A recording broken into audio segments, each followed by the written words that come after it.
Okay, screen visible है, start करें। Yes, sir. All right. So let's begin the session. This is 25. This is lecture number 25. And in this lecture, we will cover flow control mechanisms. In the last few lectures, we have already discussed some error control mechanisms, in which we have already discussed some parity methods, VRC, that is vertical redundancy check. Then after finishing VRC, we have started LRC, longitudinal redundancy check. Then after that, we have discussed CRC, cyclic redundancy check. Then after finishing that, we have started checksum method and then Hamming code. I hope Hamming code you all clear. If you have any doubt in Hamming code method, sender and receiver, then you can ask a question. Otherwise, I do go ahead.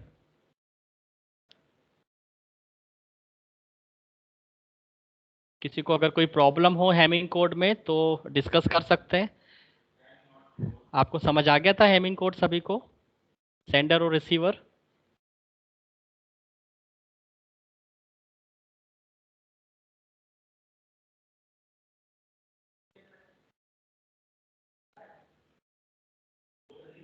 Hello, मेरी आवाज़ आ रही है? पूजा, शाना, Yes, sir. Gayatri, Yash, am I audible to you? Yes.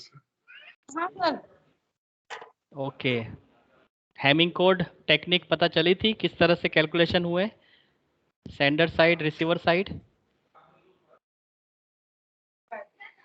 Yes, sir.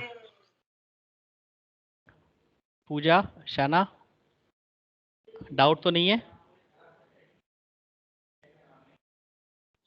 नहीं, इतने धीरे बोल रही हो? नहीं सर, डाउट है? मतलब कि पूरा अंडरस्टैंड नहीं हुआ था इसलिए। अच्छा, कहाँ तक अंडरस्टैंड हुआ है, कहाँ तक समझ आया है? एक बार फिर से उसको रिवाइज करना है। हाँ सर, वो आप शो करिए तो पता, मतलब कि अच्छा अच्छा, ठीक है।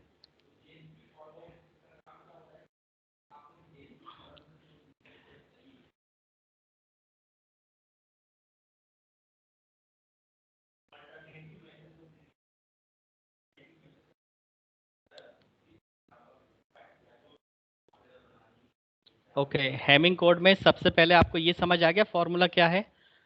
2 raised to the power r greater than equal to m plus r plus 1। ये क्लियर हुआ था? हाँ सर। क्या होता है इस फॉर्मूले से, क्या कैलकुलेशन करते हैं इस फॉर्मूले से? आर रिडंडेंट बीट है r रिडंडेंट बिट है और एम डेटा बीट है। m डेटा बिट्स है, लेंथ ऑफ डेटा, राइट। हाँ तो इस फॉर्मूले से हमें क्या पता चलेगा?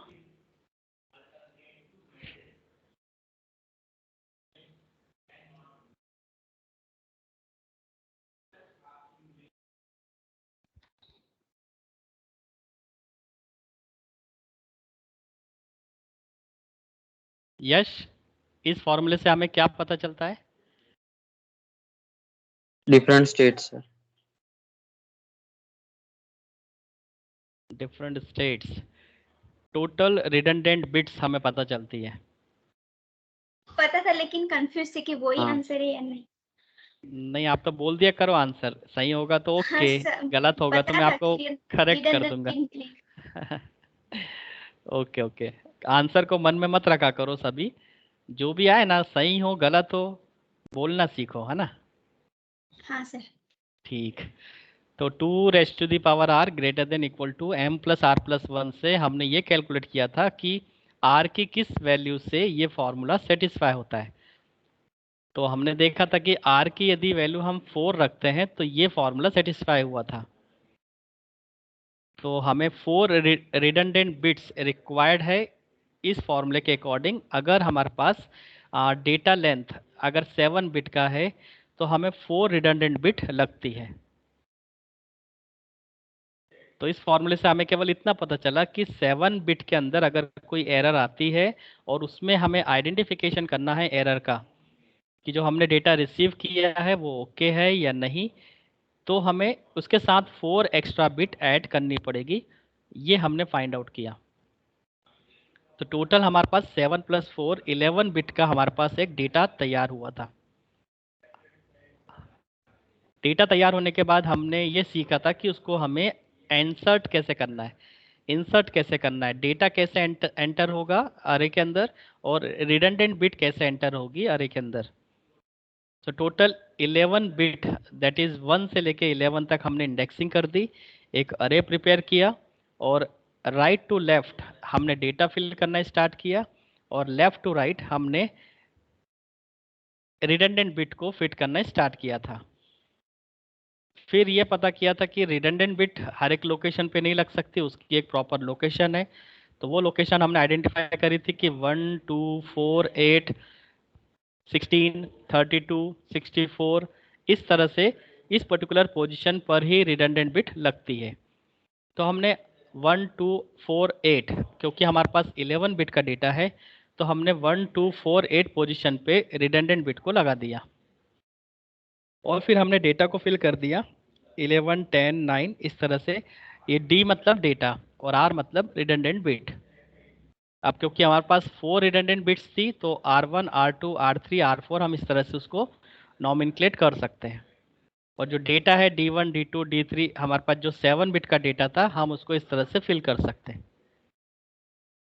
डेटा और रिडंडेंट बिट को फिल करने के बाद हमारे पास प्रॉपर 11 बिट का डेटा तैयार होता है।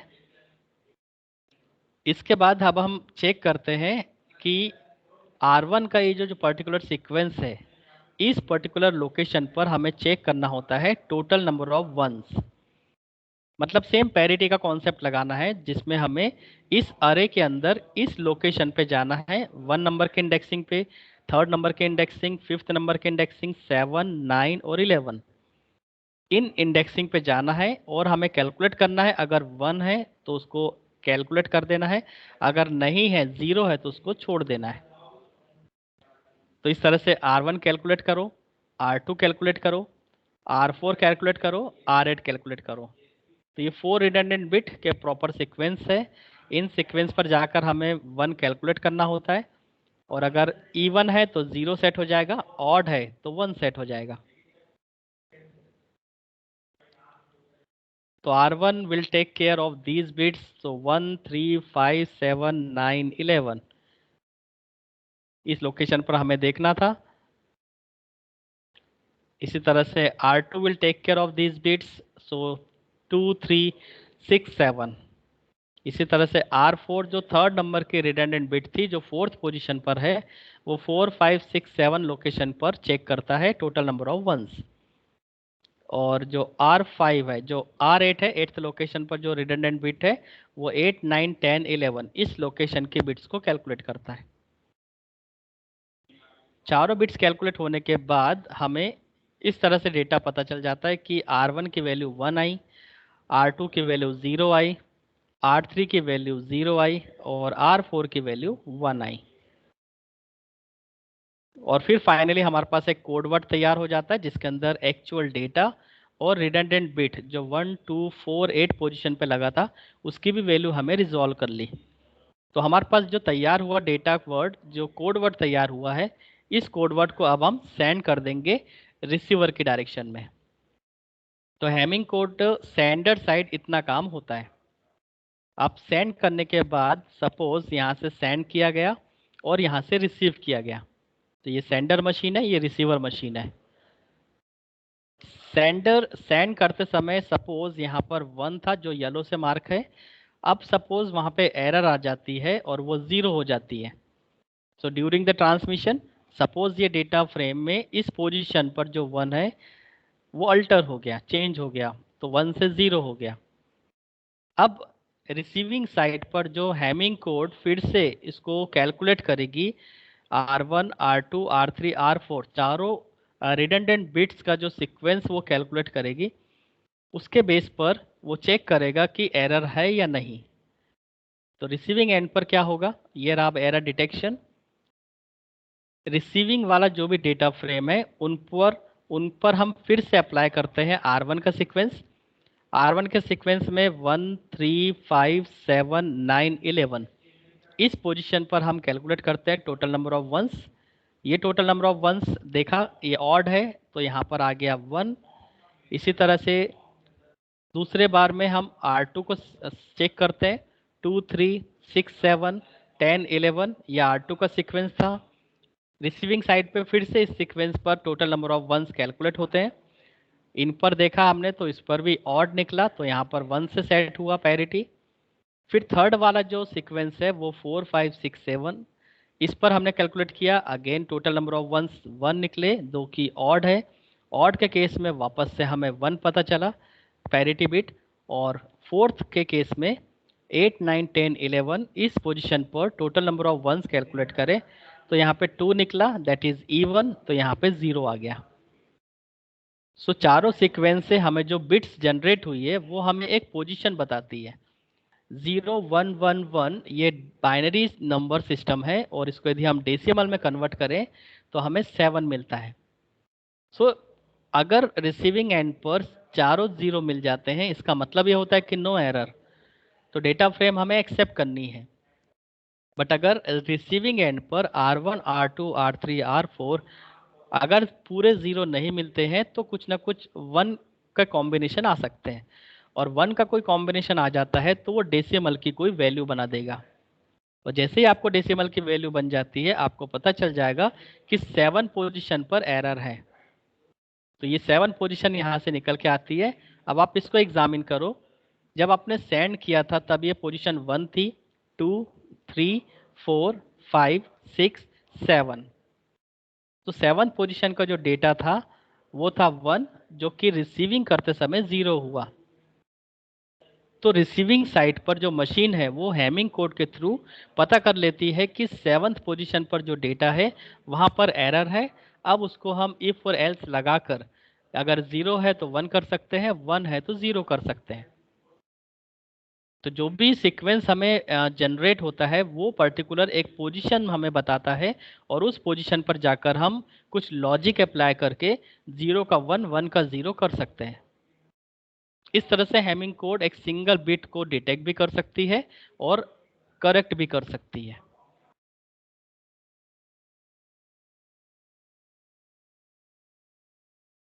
क्लियर हुआ लॉजिक सभी को? Yes sir. सर तो ये सब कुछ ड्रॉ करके एक्सप्लेन करना रहेगा? हाँ बिल्कुल, अगर ये मतलब क्वेश्चन आता है हैमिंग कोड का, हाँ। दो तरह से क्वेश्चन आते हैं कि explain the Hamming code, how it detect error, how it correct error. तो आपको अपने इस हिसाब से एग्जांपल लेने हैं और ये सारी प्रोसेस बतानी है सिर्फ डायग्राम के, एरर डिटेक्शन वाला है?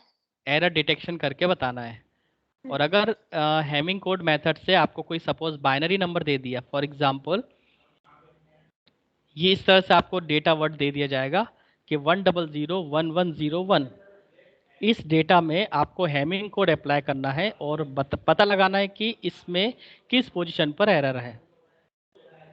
इस तरह का क्वेश्चन भी आता है। तो अगर ऐसा क्वेश्चन आएगा तो ये 4 या 5 मार्क्स का रहेगा, बट अगर डायरेक्टली हैमिंग कोड है तो वो 7 मार्क्स का रहेगा। समझ आया क्वेश्चन के हाँ पैटर्न क्या सर। होते हैं? हाँ। ओके राइट, तो यहाँ पे हमारी फिनिश होती है डेटा लिंक क्लियर की एक कैरेक्टरिस्टिक्स जिसको हम अभी तक डिस्कस कर रहे थे, वो थी एरर कंट्रोल। तो एरर कंट्रोल में बहुत सारी मेथड्स है, बहुत सारी टेक्निक्स है जो हमने डिस्कस की, VRC, LRC, CRC, checksum and Hamming code. तो इसमें से Hamming code error detection technique है और करेक्शन टेक्निक है सिंगल बिट। तो ये आपको थोड़ा ध्यान रखना है। 1 मार्क्स में क्वेश्चन आ सकता है कि 1 bit error detection and correction method का नाम बताओ, तो आपको हैमिंग कोड बताना है। फाइन, अब हम आगे बढ़ते हैं डेटा लिंक क्लियर में दूसरी कैरेक्टरिस्टिक्स जिसको बोला जाता है फ्लो कंट्रोल। तो फ्लो कंट्रोल की भी अपनी कुछ मेथड्स हैं, उन मेथड्स को हमें डिस्कस करना है। फ्लो कंट्रोल में सबसे पहले हम लोग मेथड डिस्कस करते हैं। कौन कौन सी ऐसी टेक्निक है जो फ्लो को कंट्रोल करती है।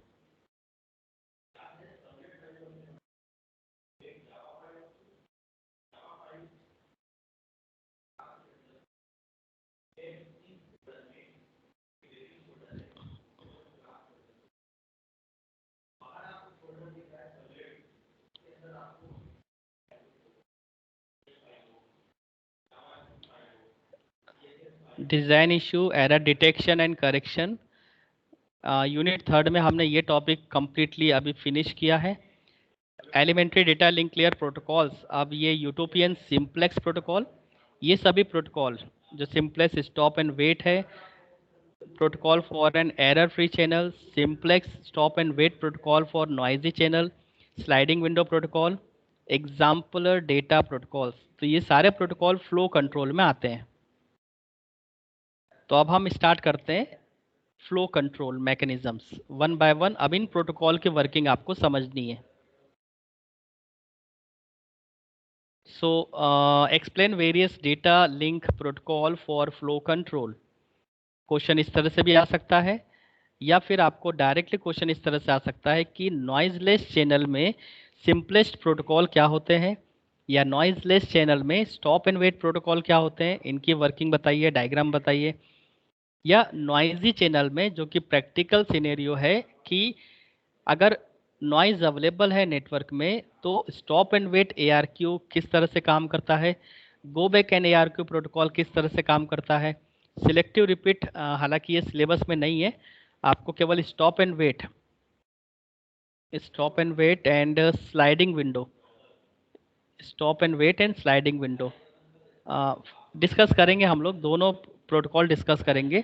दोनों ही स्लाइडिंग विंडो के प्रोटोकॉल है, go back and ARQ and selective repeat ARQ।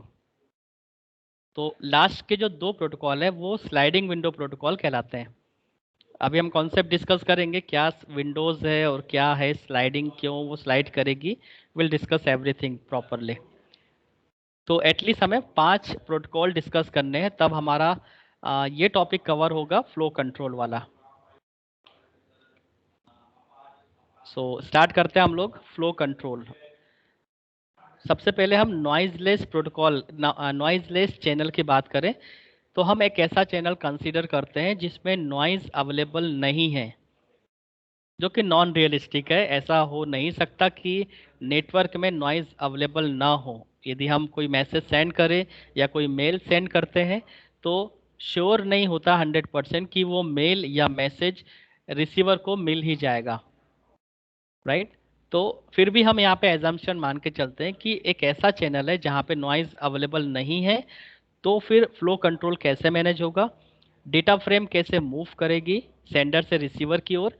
और अगर प्रैक्टिकल सिनेरियो अगर देखें जहाँ पे प्रैक्टिकली नॉइज़ अवेलेबल होता है नेटवर्क में, उस केस में जब सेंडर से रिसीवर पर हमें डेटा फ्रेम को सेंड करनी है, कोई मेल सेंड करना है, कोई मैसेज सेंड करना है, तो किस तरह से होगा stop and wait, go back N ARQ and selective repeat. So ये कुछ मेथड्स है जो नॉइजी चैनल में काम करती है और प्रॉपरली डेटा फ्रेम को ट्रांसफ़र कराती है।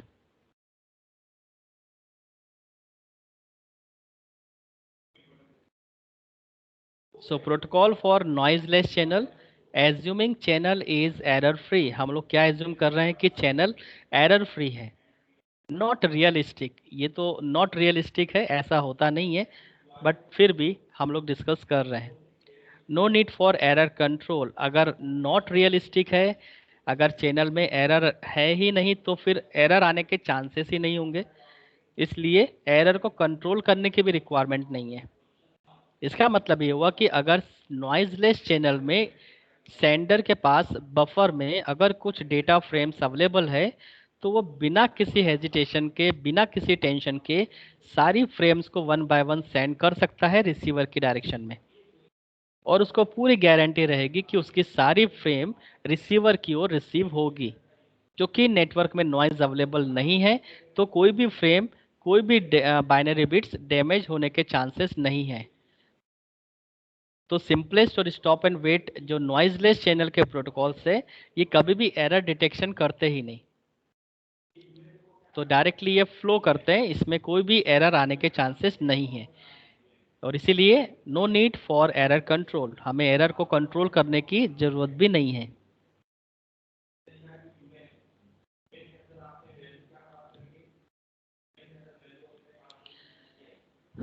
नाउ कैसे वर्किंग होगी, तो ये एक सेंडर है, सेंडर नेटवर्क लेयर से रिक्वेस्ट करता है, पैकेट्स को कलेक्ट करता है, गेट डेटा। उसके बाद डेटा लिंक लेयर का काम होगा फ्रेमिंग बनाना, तो पैकेट्स को कलेक्ट करके फ्रेम बनाएगा। उसके बाद फिजिकल लेयर का काम होता है उसको इलेक्ट्रिकल पल्स में कन्वर्ट करके सारी इंफॉर्मेशन को जो भी मीडियम कनेक्टेड है, सपोज कोक्सियल केबल है, ट्विस्टेड केबल है, तो उस केबल के नेचर के हिसाब से पल्स में जनरेट करके सेंड कर देना। यदि फाइबर ऑप्टिक्स केबल है तो ऑप्टिकल पल्स बना देगा, कोक्सियल और ट्विस्टेड केबल है तो इलेक्ट्रिक पल्स बना देगा। तो ये फिजिकल लेयर का काम होता है कि जो भी फ्रेम उसने रिसीव की है डेटा लिंक लेयर से, हर एक फ्रेम के अंदर जो भी बाइनरी इन्फॉर्मेशन है उस बाइनरी इन्फॉर्मेशन को पल्स में कन्वर्ट करके रिसीवर की डायरेक्शन में सेंड करना। रिसीवर उस फिजिकल लेयर उसकी रिसीव करेगी, पल्स को कन्वर्ट करेगी पैकेट्स में, फ्रेम के अंदर, फ्रेम को कन्वर्ट करके वो डेटा लिंक को प्रोवाइड करेगी, डेटा लिंक लेयर उसको नेटवर्क लेयर को प्रोवाइड करेगा, और इस तरह से रिसीवर अपना पूरा डेटा फ्रेम रिसीव कर लेता है। सेकेंड डायग्राम में यहाँ पे एक रिक्वेस्ट फॉर नेटवर्क लेयर, एक इवेंट जनरेट होता है। एल्गोरिथम फॉर सेंडर साइड, यहाँ पे कुछ एल्गोरिथम्स है जो बार बार रिपीट होते रहती है, क्योंकि नेटवर्क लेयर से हमें रिक्वेस्ट करना होता है, जब तक नेटवर्क लेयर से पैकेट नहीं आएंगे, हाँ डेटा लिंक लेयर फ्रेम नहीं बना सकती। सो ये एक इवेंट यहाँ पे होता है, उस इवेंट के थ्रू हम नेटवर्क लेयर से रिक्वेस्ट करते हैं और पैकेट्स को कलेक्ट करते हैं, और पैकेट कलेक्ट करने के बाद हम फ्रेम तैयार करते हैं, और फ्रेम बनाना डेटा लिंक लेयर की कैरेक्टरिस्टिक्स हैं। तो इस तरह से एक इवेंट सेंडर मशीन की ओर अप्लाई होता है और एक इवेंट रिसीवर मशीन पर। फर्स्ट प्रोटोकॉल जो सिंपलेस्ट प्रोटोकॉल है, इसमें वर्किंग इस तरह से होगी, जैसे मैंने बताया कि ये इस चैनल में नॉइज़ अवेलेबल नहीं होता है। नॉइज़ अवेलेबल नहीं होता है इसका मतलब कि कितनी ही डेटा फ्रेम्स हो, डायरेक्टली वो रिसीवर की ओर रिसीव होती है। तो यहाँ से रिक्वेस्ट होगी, रिक्वेस्ट हाँ data link layer network layer को करती है, नेटवर्क लेयर से पैकेट रिसीव होते हैं, फ्रेम तैयार होती है और फ्रेम सेंड हो जाती है। फ्रेम रिसीव होती है, रिसीवर साइड पर अराइवल आ जाता है और उसको नोटिफिकेशन मिल जाता है। तो एक इवेंट यहाँ पे रिक्वेस्ट का होता है सेंडर मशीन के थ्रू, और रिसीवर मशीन के थ्रू नोटिफिकेशन होता है।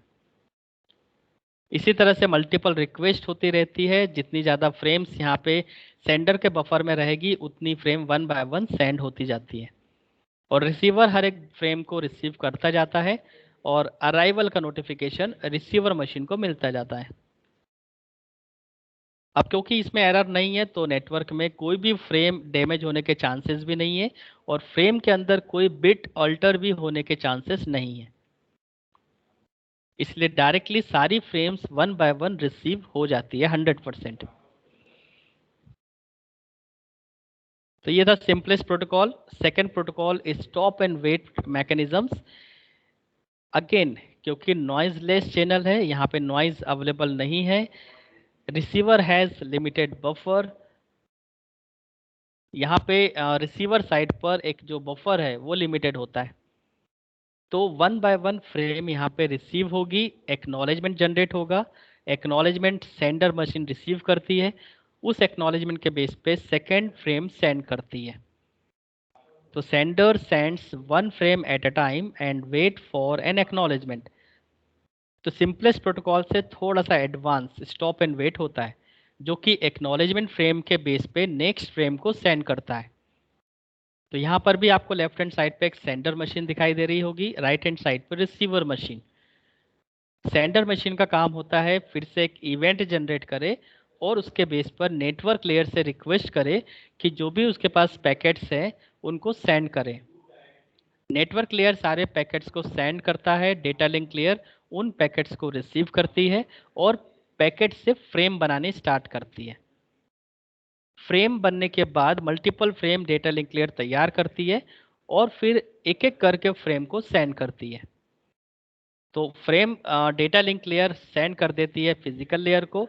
फिजिकल लेयर उस फ्रेम के अंदर जो भी बाइनरी इंफॉर्मेशन है उसके हिसाब से इलेक्ट्रिक पल्स तैयार करेगी depending upon the nature of transmission medium. Data frame के बेस पे कन्वर्ट हो जाएगी इलेक्ट्रिकल पल्स और वो सेंड हो जाती है रिसीविंग साइड पे। रिसीवर उसको रिसीव करता है, सबसे पहले वो फिजिकल लेयर रिसीव करता है, फिजिकल लेयर से वो डेटा लिंक लेयर को ट्रांसफ़र करता है, डेटा लिंक लेयर से वो नेटवर्क लेयर को ट्रांसफ़र करेगा और फिर से नेटवर्क लेयर अपनी टॉप लेयर को ट्रांसफ़र करते करते एप्लीकेशन लेयर पे जहाँ यूज़र बैठा होता है उसको वो पर्टिकुलर मेल मिल जाता है। तो सेंडर भी एप्लीकेशन लेयर पे होता है, ऊपर से डेटा पैकेट्स नीचे आते हैं और यहाँ से फिजिकल लेयर से एप्लीकेशन लेयर के डायरेक्शन में वो पैकेट्स मूव करते हैं और फाइनली एक पर्टिकुलर सेगमेंट जिसका मेल का कंटेंट जो होता है वो सेगमेंट्स एंड यूज़र को रिसीव हो जाता है। इस तरह एक एक फ्रेम को रिसीवर रिसीव करता है और उस पर्टिकुलर फ्रेम से रिलेटेड एक्नॉलेजमेंट जनरेट करता है और वो एक्नॉलेजमेंट सेंडर मशीन के डायरेक्शन में आगे बढ़ता है। सेंडर मशीन उस एक्नॉलेजमेंट फ्रेम को रिसीव करता है। इससे ये पता चलता है कि data frame successfully receiver machine के पास पहुंच चुकी है और फिर एक्नॉलेजमेंट एक्सेप्ट करने के बाद वो सेकंड डेटा फ्रेम को सेंड कर देता है और सेकंड डेटा फ्रेम जब रिसीवर को पहुंचेगी रिसीवर उसका एक्नॉलेजमेंट जनरेट कर देगा और फिर वापस से एक्नॉलेजमेंट सेंडर रिसीव करता है। तो इस तरह से सेंडर डेटा फ्रेम सेंड करता है, एक्नॉलेजमेंट फ्रेम रिसीव करता है, receiver machine data frame accept करता है और एक्नॉलेजमेंट जनरेट करता है। इस बेस पे प्रॉपर कम्युनिकेशन यहाँ पे होता है सेंडर और रिसीवर मशीन के बीच में।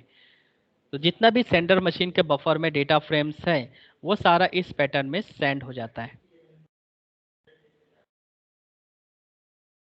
फ्लो डायग्राम अगर देखें तो यहाँ पे सेंडर मशीन रिक्वेस्ट कर रही है नेटवर्क लेयर से, नेटवर्क लेयर उसको पैकेट्स ट्रांसफ़र करता है, नेटवर्क लेयर से ट्रांसफ़र हुए पैकेट्स का फ्रेम बनाया जाता है, फ्रेम सेंडर मशीन सेंड करती है, रिसीवर के पास उस फ्रेम का अराइवल होता है, रिसीवर मशीन को एक्नॉलेजमेंट मिलता है, एक्नॉलेजमेंट जनरेट किया जाता है रिसीवर मशीन के थ्रू और वो रिसीवर मशीन एक्नॉलेजमेंट फ्रेम को सेंड कर देती है सेंडर मशीन के डायरेक्शन में। एक्नॉलेजमेंट फ्रेम रिसीव होने के बाद ही नेक्स्ट फ्रेम जनरेट होती है और वो सेंड होती है। ऐसे मल्टीपल फ्रेम सेंड होती है सेंडर के थ्रू, मल्टीपल एक्नॉलेजमेंट जनरेट होते हैं रिसीवर मशीन के थ्रू। तो ये स्टॉप एंड वेट प्रोटोकॉल है जो इस तरह से काम करता है नॉइज लेस चैनल में।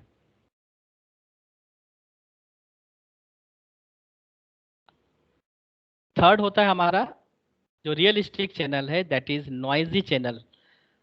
अब नॉइजी चैनल में अगर हम प्रोटोकॉल की बात करें तो वो एक रियलिस्टिक प्रोटोकॉल होगा। यहाँ पे error can and will happen, error आ भी सकती है, रिक्वायर एरर कंट्रोल, अब एरर आ सकती है तो एरर को हमें मेंटेन करना पड़ेगा, एरर को हमें कंट्रोल करना पड़ेगा। मैकेनिज्म्स जो एरर को कंट्रोल करने की है वो है stop and wait ARQ, go back N ARQ and selective repeat ARQ।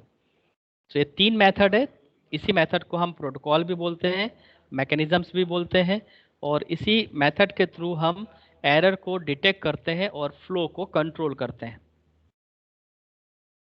तो बेसिकली ये फ्लो कंट्रोल की मेथड्स हैं जिनके थ्रू हम मल्टीपल फ्रेम को सेंडर मशीन से रिसीवर मशीन की डायरेक्शन में सेंड करते हैं।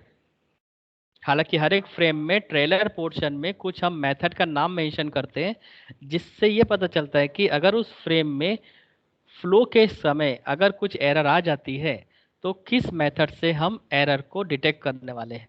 तो हमने ऑलरेडी एरर डिटेक्शन की मेथड्स पढ़ चुके हैं। तो सपोज फ्रेम के ट्रेलर पोर्शन में CRC लिखा हुआ है, इसका मतलब ये होगा कि अगर फ्लो करते समय ट्रांसफ़र होते समय उस फ्रेम के अंदर कोई डैमेज होता है, कोई बिट अल्टर होती है, उस केस में CRC मेथड रिस्पॉन्सिबल है उसकी एरर को डिटेक्ट करने के लिए। तो stop and wait ARQ, go back N ARQ and selective repeat ARQ ये मेथड्स हैं जिनके थ्रू हम फ्लो को कंट्रोल करते हैं। सबसे पहले हम लोग देखते हैं stop and wait ARQ।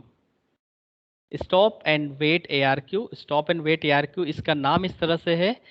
ARQ मतलब ऑटोमेटिक रिपीट रिक्वेस्ट, मतलब कि नेटवर्क लेयर को कंटिन्यूसली इवेंट जनरेट किया जाता है ताकि वो पैकेट्स को सेंड करे और डेटा लिंक लेयर उसको फ्रेम में कन्वर्ट करे। तो ये रिक्वेस्ट ऑटोमेटिकली जनरेट होती चली जाती है। स्टॉप एंड वेट का मतलब हुआ कि जब तक कि एक्नॉलेजमेंट नहीं आएगा ये अगली फ्रेम को नहीं भेजेगा। तो ये स्टॉप रहता है और वेट करता रहता है एक्नॉलेजमेंट फ्रेम का। अब क्योंकि नॉइजी चैनल है, चैनल के अंदर नॉइज अवेलेबल है, तो चांसेस है कि एरर, डेटा फ्रेम में एरर आ सकती है। एक्नॉलेजमेंट फ्रेम जो रिसीवर मशीन जनरेट होता है उसमें भी एरर आ सकती है। सो डेटा फ्रेम और एक्नॉलेजमेंट फ्रेम दोनों में एरर आ सकती है। सो एरर अगर आ जाती है तो हमें पता होना चाहिए किस नंबर की डेटा फ्रेम में एरर है, किस नंबर के एक्नॉलेजमेंट फ्रेम में एरर है। तो इस पर्पस से डेटा फ्रेम में और एक्नॉलेजमेंट फ्रेम में नंबर डाल दिए जाते हैं जिनको सीक्वेंस नंबर कहा जाता है। सो डेटा फ्रेम में अगर हेडर में नंबर डाला हुआ है तो वो सीक्वेंस नंबर होगा उस पर्टिकुलर फ्रेम का, और अगर एक्नॉलेजमेंट फ्रेम में नंबर डाला हुआ है तो वो एक्नॉलेजमेंट नंबर होगा। सो आगे स्टडी करते हैं हम लोग। Sender keeps a copy of sand frame until successfully delivery is ensured. Sender machine हमेशा जिस नंबर की डेटा फ्रेम को उसने सेंड किया है उस फ्रेम को वापस से एक रेप्लिका, एक फोटोकॉपी, एक सिंगल कॉपी हमेशा अपने पास रखता है बफर में, क्योंकि ऐसा हो सकता है कि उसके पास नेगेटिव एक्नॉलेजमेंट आ जाए उस पर्टिकुलर फ्रेम के लिए।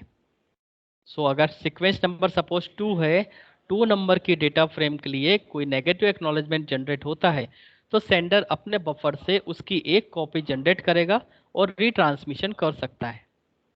तो इस पर्पज से कि रीट्रांसमिशन वो कर पाए, सेंडर मशीन अपने बफर में हमेशा एक डेटा फ्रेम जो उसने सेंड किया है उसकी एक कॉपी हमेशा रखेगा।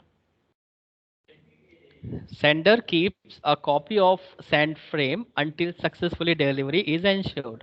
और अगर उसका पॉजिटिव एक्नॉलेजमेंट आ जाता है या उस नंबर का एक्नॉलेजमेंट आ जाता है जिस नंबर की डेटा फ्रेम सेंड हुई है, इसका मतलब है कि वो फ्रेम ऑलरेडी सक्सेसफुली पहुंच चुकी है, तो फिर वो अपने बफर से उसकी कॉपी हटा देता है, डिलीट कर देता है। सेकेंड स्टेटमेंट है receiver responds with an acknowledgement when it successfully receive the frame.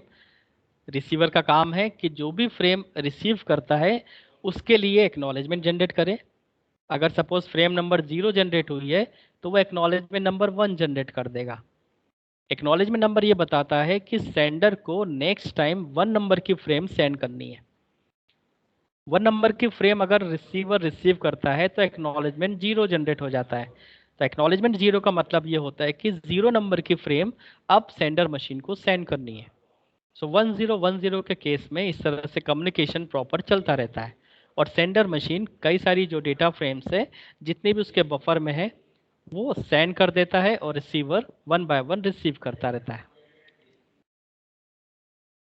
Both data and acknowledgement frame must be numbered. Data frame हो चाहे एक्नॉलेजमेंट फ्रेम हो दोनों ही नंबर्ड होने चाहिए। जैसे मैंने बताया कि ये ट्रांसमिशन रियलिस्टिक चैनल में हो रहा है तो यहाँ पे नॉइज़ अवेलेबल होता है और नॉइज़ में डेटा फ्रेम या एक्नॉलेजमेंट फ्रेम करप्ट हो सकती है। उस केस में हमें ये पता होना चाहिए कि रीट्रांसमिशन किस नंबर की फ्रेम का करना है या रीट्रांसमिशन एक्नॉलेजमेंट फ्रेम के बेस पे किस नंबर पे करना है। So both data and acknowledgement frame must be numbered. Fourth point, when sender does not receive an acknowledgement within a certain time, it assume frame is lost, then retransmit it the same frame. Sender machine एक particular timer start करता है और उस time period के लिए वो wait करता है एक्नॉलेजमेंट फ्रेम का। अगर वो एक्नॉलेजमेंट फ्रेम उस पर्टिकुलर टाइम पीरियड तक नहीं आती है तो सेंडर मशीन समझ लेता है कि उसकी डेटा फ्रेम लॉस्ट हो चुकी है और लॉस्ट होने के केस में वो रीट्रांसमिशन उसी फ्रेम का कर देगा। तो stop and wait ARQ protocol में एक कॉन्सेप्ट नया है कि यहाँ पे टाइमर लगा होता है। जैसे यहाँ पे प्रोपोगेशन डिले आप इसको टाइमर से कैलकुलेट कर सकते हैं। जैसे किसी फ्रेम को सेंडर मशीन से रिसीवर मशीन में पहुँचने में सपोज 2 सेकंड लगता है और एक्नॉलेजमेंट फ्रेम को आने के लिए 2 सेकंड लगता है, तो 4 सेकंड का या 4 मिली सेकंड का टाइमर एक जनरेट होगा, जिसको हम टाइम क्वांटा कहते हैं। तो 4 मिली सेकंड के लिए ये अपने आप को वेट में डालेगा और वेट करेगा एक्नॉलेजमेंट फ्रेम का। तो अगर 4 मिली सेकेंड में उसका एक्नॉलेजमेंट फ्रेम नहीं रिसीव होता है तो वापस से रिट्रांसमिशन कर देगा उसी नंबर की डेटा फ्रेम को। तो ये 2-3 कॉन्सेप्ट यहाँ पे नए हैं। पहला कॉन्सेप्ट ये कि डेटा फ्रेम और एक्नॉलेजमेंट फ्रेम यहाँ पे नंबर होते हैं, जबकि स्टॉप एंड वेट जो नॉइज लेस चैनल है वहाँ पे इनमें कोई भी नंबरिंग नहीं होती। साथ ही साथ यहाँ पे एक टाइमर का कॉन्सेप्ट है, जिससे ये पता चलता है कि उसका टाइम आउट हो चुका है और उसको रिट्रांसमिशन करना है। तो ये 4 पॉइंट्स है, आई होप आपको क्लियर हुए होंगे स्टॉप एंड वेट ARQ के। तो यहाँ पे डायग्राम में आपको क्लियर समझ आ रहा होगा। सेंडर मशीन है, रिसीवर मशीन है। Sender machine again network layer से रिक्वेस्ट करती है कि वो पैकेट को सेंड करे। गेट डेटा मेथड से वो पैकेट को रिसीव करती है और डेटा लिंक लेयर की ओर वो सारे पैकेट्स पहुँचते हैं। सारे पैकेट्स कलेक्ट होने के बाद डेटा लिंक लेयर का काम है फ्रेम को तैयार करना। हर एक फ्रेम के हेडर पार्ट में नंबर लग जाता है, frame number 1, frame number 2 and 3 and so on. इस तरह से कई सारी फ्रेम्स यहाँ पे तैयार होती है और फिर 1 बाय 1 फ्रेम सेंड होती है। फ्रेम रिसीव होती है रिसीवर मशीन को, पहले फिजिकल लेयर उसको रिसीव करती है, फिर वो आगे डेटा लिंक लेयर को ट्रांसफ़र करती है। डेटा लिंक लेयर को रिसीव होने के बाद उसका एक्नॉलेजमेंट जनरेट हो जाता है। एक्नॉलेजमेंट सेंडर मशीन रिसीव करती है और फिर वो सेकेंड फ्रेम को सेंड कर देती है। तो इस तरह से number of frame data frame sender machine send करती है and number of acknowledgement frame receiver machine send करती है सेंडर के लिए। और दोनों ही एक तरह के एक्नॉलेजमेंट बताते हैं कि मैंने डेटा फ्रेम सेंड की है, तो रिसीवर जनरेट कर देता है एक्नॉलेजमेंट। सेंडर मशीन अगर एक्नॉलेजमेंट फ्रेम रिसीव करती है, इसका मतलब ये होता है कि उसने जो डेटा फ्रेम सेंड किया था वो सक्सेसफुली पहुंच चुकी है। तो इस तरह से इसका कम्युनिकेशन होता है। तो यहाँ पे आपको टाइमर का कॉन्सेप्ट देना है कि टाइम आउट के केस में रिट्रांसमिशन करना होगा, और अगर टाइम आउट नहीं है, प्रॉपर जो सर्टेन टाइम है उस टाइमिंग पर एक्नॉलेजमेंट फ्रेम आ जाती है, तो अगली फ्रेम उसको सेंड करना होता है बेस्ड ऑन कि एक्नॉलेजमेंट नंबर क्या है। अगर 0 है तो 0 नंबर की फ्रेम सेंड करना है। एक्नॉलेजमेंट फ्रेम में अगर नंबर 1 है तो आपको 1 नंबर की फ्रेम सेंड करना है। ये इसका एक ब्लॉक डायग्राम किस तरह से टाइम आउट होता है। टाइम आउट के केस में रिट्रांसमिशन करना होता है। Frame number 0, acknowledgement number 1, frame number 1, acknowledgement number 0। तो इस तरह से नंबरिंग होती है फ्रेम के ऊपर और एक्नॉलेजमेंट फ्रेम के ऊपर। सो आज हम इतने ही रखते हैं। नेक्स्ट सेशन में हम लोग go back NARQ and selective repeat ARQ, बाकी के जो 2 प्रोटोकॉल हैं वो हम डिस्कस करेंगे नेक्स्ट सेशन में। यहाँ तक अगर कोई डाउट हो तो क्वेश्चन कर सकते हैं। कुछ अगर कंटेंट समझ नहीं आया है